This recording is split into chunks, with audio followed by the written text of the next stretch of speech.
Sita opened her eyes, red with anger and grief, and facing Ravana cried, "Ignoble monster! You boasted of your fame and your great origin and your warlike qualities. But have you behaved like a brave warrior? Are you not ashamed of yourself? What sort of warrior is he who waits for the husband's absence to steal his wife and carries off a lonely, helpless woman when no one is nearer to prevent it? What heroic deed is it to kill the old vulture that tried to save me? How brave was your talk in the ashram. The world will no doubt remember and praise this great hero who dares not fight but is prepared to steal. If indeed you come of a noble family, what a shame you have brought upon it! And what do you hope for by thus carrying me off? How long do you hope to live? Very soon Ram's arrows will seek you out and end your life. No, the moment Ram sets eyes on you, you are dead. Do not hope to escape. Your death is certain at his hands. What then do you gain by this cheating? I will never be yours. I shall die before I yield to you, and you cannot escape my lord, having incurred his wrath. Very soon you will see hell. The red-hot form is awaiting you there for your embrace. So is the tree with iron spikes. Ram, within an hour, killed your army of 14,000 Rakshasas in Janastan. Do you think he will let you escape? Soon he will send you to your death. While Sita was speaking words of contempt and warning, Ravana, chariotless, sped like an arrow across the sky towards Lanka. They went over many mountains and rivers, and Sita saw some people below, standing on a hilltop. She took off her sash, and tying up her jewels in it, threw the bundle down. She did this, hoping that the ornaments thus dropped might be seen by Ram and give him a clue to the direction in which she was carried away.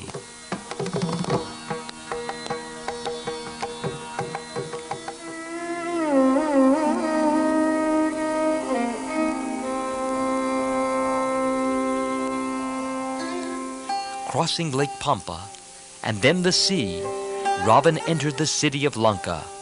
He went to his apartments with the grief-stricken Sita. The fool thought that he had secured his prize, but he was taking home his own death in a woman's form. Then, summoning some demon women, he ordered them to keep watch over Sita, commanding them to let no one approach her without his permission. Give her whatever she wants, clothes or gold or jewels, anything. Serve her and do her honor as you would serve and honor me. And anyone who utters a word which might offend her will be punished with death. No one, knowingly or unknowingly, should cause her anger or grief.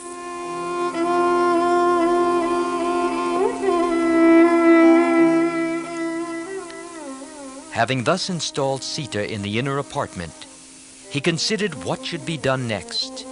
He sent for some clever spies and gave them this mandate. Go at once to Janastan, where Kar lived. Watch carefully and bring me word as to what Ram is doing. So long as that Ram is alive, I cannot sleep. He is my greatest foe. Somehow he should be killed. Go boldly now and do your job, then return.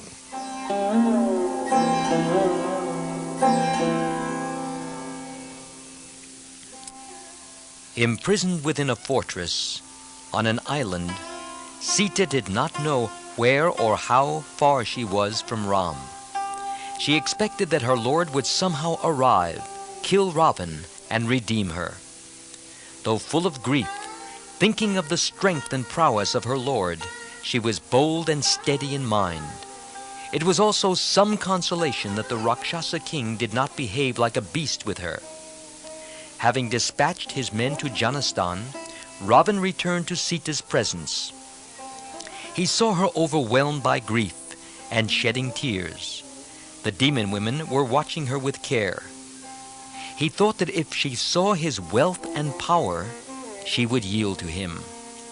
She was therefore taken round in the great palace and shown the wealth and grandeur displayed there. No king on earth had ever possessed such wealth and means of enjoyment. Sita was shown gold and jewels and silk in plenty, curiously wrought platforms, vehicles and towers, thousands of maidservants, and every symbol of wealth and royal power. But her thoughts were elsewhere. Ravan tried to convince her also of the vastness of his army. But then she had already formed her opinion of his prowess, and had described it to him in scathing terms. Yet Ravan argued, All this you can count and enjoy as your own.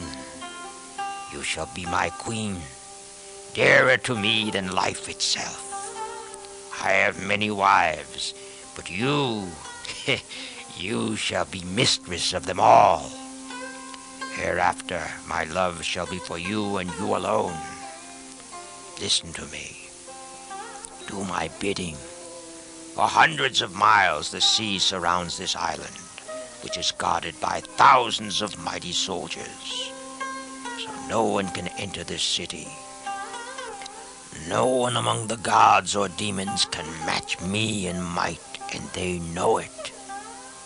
What pleasure or honor is it for you to stick to a poor human creature, banished from his kingdom, destitute, wandering in the forest? To match your beauty, you need my wealth. Do not waste the years of your youth.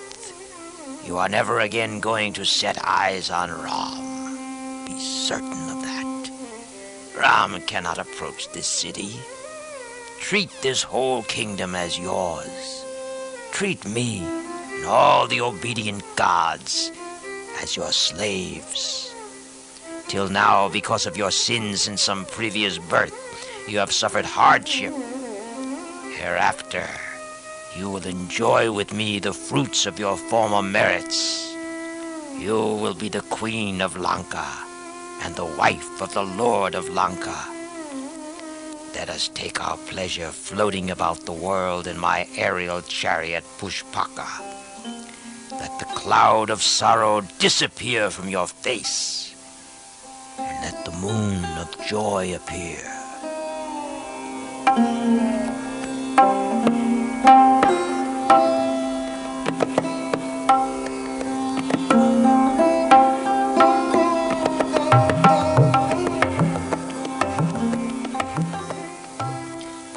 As Ravan went on speaking, tears flowed from Sita's eyes. She covered her face with the end of her sari, as she did not want her enemies to think that she was afraid. Ravan begged and urged her. Do not be shy. There is nothing wrong in accepting me, nothing to be ashamed of. It is laid down that one should accept the gifts of God. O beautiful one, I bow my head at your feet and I beg for your grace. I am your slave. Forgetting my greatness and power, I beg for your favor. Never in my life have I bowed in this way before anyone. He really thought he could persuade her and gain her affection. In spite of her grief, therefore, Sita spoke boldly to the Rakshasa. She placed a little bit of grass between Ravan and herself before answering him.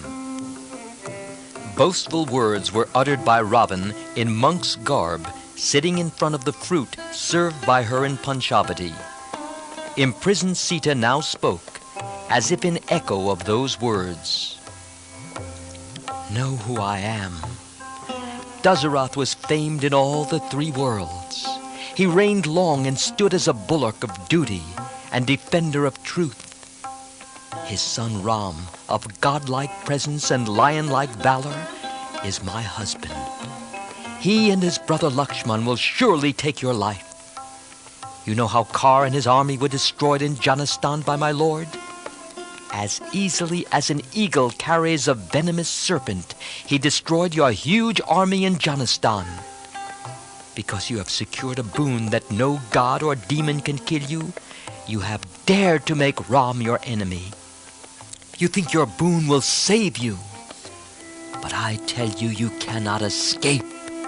You will surely meet your death at his hands. You are like the goat tied to the altar post for sacrifice, doomed to death. The moment Ram sets his angry eyes on you, you will meet your fate. My lord will dry up the sea or bring down the moon if necessary to kill you and redeem me. It is certain. Your evil deed will bring destruction on yourself and your kingdom. My noble lord lived unafraid in the midst of the demons in the forests. Like a hero, he fought and killed the Rakshasas who encountered him. But like a thief, you kidnapped me in his absence. But you cannot escape. Your fate impelled you to the sin because the hour of your ruin and the destruction of your race are near. You ask me to accept you. How foolish! Can the crow approach a swan? Can a heinous sinner be allowed near the sacrificial fire? I do not value life or body. Do you imagine I would wish to live despised by the world? Do not dream that out of fear or of saving my life, I shall yield to you. Having spoken those words, she was silent.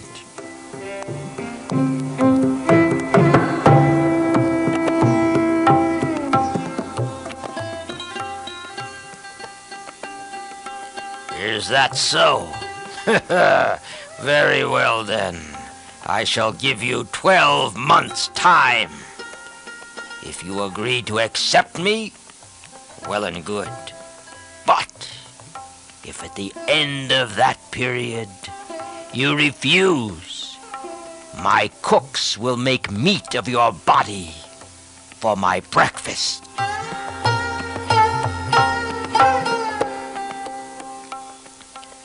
After warning Sita thus, he gave orders to the attendant Rakshasas. You should break her pride and obstinacy by some means or other. Put her alone in the Ashok garden and skillfully use fear and temptation to bring her to her senses. As we tame a wild she-elephant, you should train her to submission.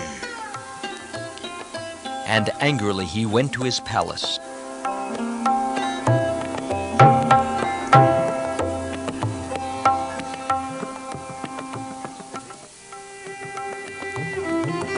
The demon women took Sita to the Ashok garden. It was a beautiful park attached to the women's apartments. The trees were full of flowers and fruits, and beautiful birds played among them. Here, surrounded and guarded by terribly ugly Rakshasis, Sita was kept prisoner. Though overwhelmed by grief, she had the faith that Ram and Lakshman would somehow discover where she was and rescue her, and that her lord would destroy Ravan and take her back to a happy life with him. Sustained by this faith, she was neither frightened by threats nor deceived by temptations. Not for 1 day or 2, but for months, Sita suffered as guarded prisoner in the Ashok garden.